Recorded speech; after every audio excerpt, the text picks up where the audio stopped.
We are joined by attorney Jeff O'Brien for our weekly 3 and Out. 3 stories, often sports. Today it'll be sports, and the first one is one of the greatest sports stories of all time.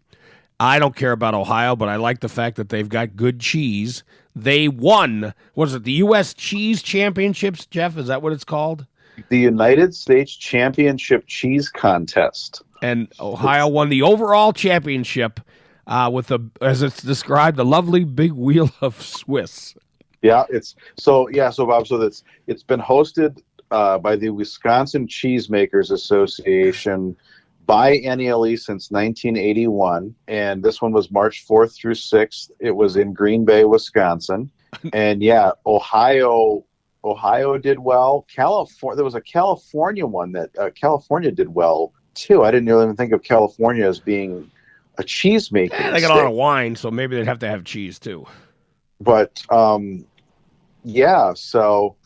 it's Guggisberg cheese out of Ohio that won with their wheel of Swiss. So I see this stuff when it pops into my feed, Bob, and I love it. I know that. I'm wondering why you aren't a judge. Well, I'm a little perturbed too, but I would have judged it fairly. This 200-pound wheel of cheese from Ohio, I might have won by me too. By the way, 98.496 is how many points it got out of a possible 100. The first runner-up, brick cheese made by John Pittman of Arena, Wisconsin, 98.389. And by the way, the deck is stacked for Scotty because 90 categories judged. Wisconsin had the most gold medals with 56. New York was second with 7.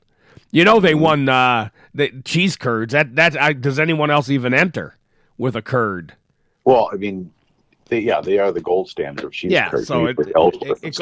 It goes without saying. So, well, that's one of the fun things when you drive across the state of Wisconsin. Every little spot has their cheese shop. And that's one of the defining characteristics of the state. And God love them for it, is what I know, say. Right? All right, we are gonna save the Rogers thing for last, but let's mention your Tommy's hockey team. That team is pretty good, and next year they could compete for a national title. Is that right? That's right. If you remember, Bob, when St. Thomas was unceremoniously asked to leave the MIAC. Yeah. The reason that St. Thomas had to go all the way up to Division I was because of its hockey program, because there is no Division II hockey. It's either Division I or Division III. The hockey thing is a big deal.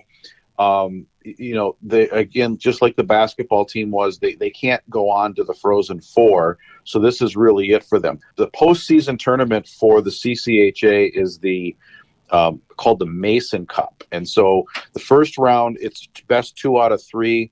They beat Ferris State here in St. Paul. This last round, it was just one. It was single elimination, so they beat Bowling Green. Bowling Green's no slouch. They've had national championships in their past. I think one of theirs, actually, they beat UMD back in the 80s. And so now the Tommies will move on to play Minnesota State Mankato, who won what's called the McNaughton Cup. That's the regular season conference winner in the CCHA. So they beat Bemidji State. So that game will be played, I think, next weekend down in Mankato. So again, Tommies can't go to the playoffs, but with now 6 Division I hockey programs in Minnesota, eventually they're going to get to a point, if they're all good enough, where they just flood the zone. There is going to be a day where you have an all Minnesota Frozen Four, and then they can't possibly lose the championship. Maybe they'll find a way. All right, and then item 3,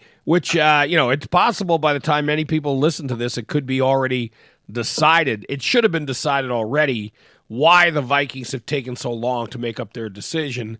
They several reports say it's 50-50 that they will take Aaron Rodgers as their quarterback. I think the guy's a clubhouse crusher, because he will destroy your team.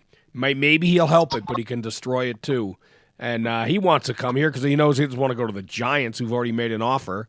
He wants to go somewhere where he could win a Super Bowl, and it's not going to be in Detroit. Excuse me. It's not going to be in New York or Pittsburgh, the other options out there for him. The reports I've read is that it all comes down to what Kevin O'Connell wants it's really going to come down to how he feels in terms of J.J. McCarthy's progression. I mean, they need some veteran backup.